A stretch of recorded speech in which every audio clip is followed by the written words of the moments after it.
quando a gente tem um fluxo gênico que ele é proporcional à distância geográfica, aí a gente pode ter, então, o que nós chamamos de variação clinal. E este é um exemplo aqui de variação clinal da variabilidade genética, ou seja, eu tenho aqui um gradiente, tá, da variação da diversidade genética.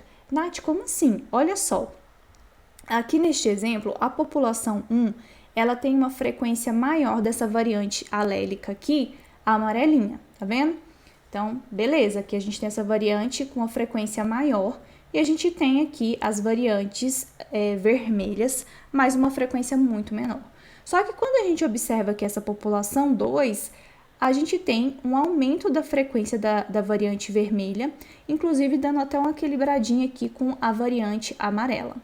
E essa população 3 aqui que a gente está observando, ela já tem uma frequência muito maior da variante vermelha. Então, se você comparar essa população aqui, a terceira, com essa segunda, a diferença não é tão grande assim.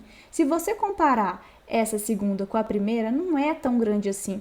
Mas, se você comparar essa primeira com a terceira, você vai ver uma grande variação entre elas.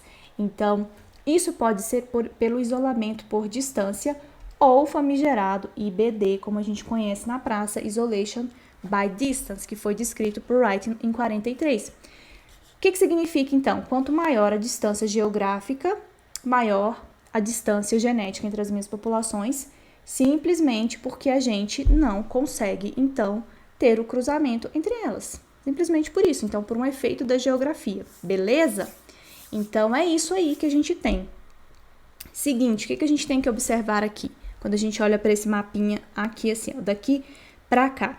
Essa mudança, ela vai ser gradual em uma determinada característica. Toda vez que você escuta falar assim, eu tenho uma variação clinal da diversidade genética, eu estou dizendo que eu tenho, então, uma variação gradual dessa característica que eu estou observando, que aqui no caso é a variabilidade genética. Posso verificar isso pela heterozigosidade esperada, por exemplo, ou se você estiver trabalhando com sequência, você pode verificar isso pela diversidade haplotípica ou pela diversidade nucleotídica.